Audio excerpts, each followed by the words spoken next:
Hello বন্ধুরা, পুতুল কিচেনে আপনাদের সবাইকে স্বাগত। আজকের রেসিপি ফ্রেঞ্চ ফ্রাই। আমি এখানে 4টি বড় সাইজের আলু নিয়েছি। আলুর খোসাগুলো ছাড়িয়ে নেব। তারপর এইভাবে লম্বা লম্বা করে কেটে 4 থেকে 5 বার জল দিয়ে ভালো করে ধুয়ে নেব। গ্যাসের মধ্যে কড়াই বসিয়ে কড়াইয়ে জল দিয়ে দেব। জলটা ফুটে গেলে অল্প নুন দিয়ে নেড়ে আলুগুলো সব দিয়ে নেড়ে চাপা দিয়ে দেব। এখানে গ্যাসটা মিডিয়ামে রাখবো। এইভাবে জলটা ফুটে উঠলে চাপা খুলে আলুগুলো জল থেকে ছানটা করে তুলে নেব। তারপর একটা কাপড়ে এইভাবে আলুগুলো মেলে দেব।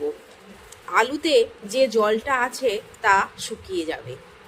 এবার আলুগুলো একটা পাত্রে তুলে নিয়ে 1 চামচের মতন কর্নফ্লাওয়ার মাখিয়ে নেব। গ্যাসের ওপর কড়াই বসিয়ে পরিমাণ মতন সাদা তেল দিয়ে দেব। এখানে গ্যাসটা মিডিয়ামে রাখবো।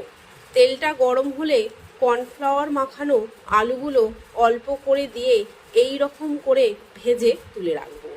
এইভাবে সব ভেজে নেব। এবার ওপর থেকে চাট মশলা ছড়িয়ে সার্ভ করে দেবো।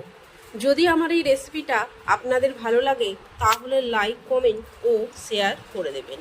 প্লিজ বন্ধুরা, সাবস্ক্রাইব করতে ভুলবেন না। ধন্যবাদ বন্ধুরা।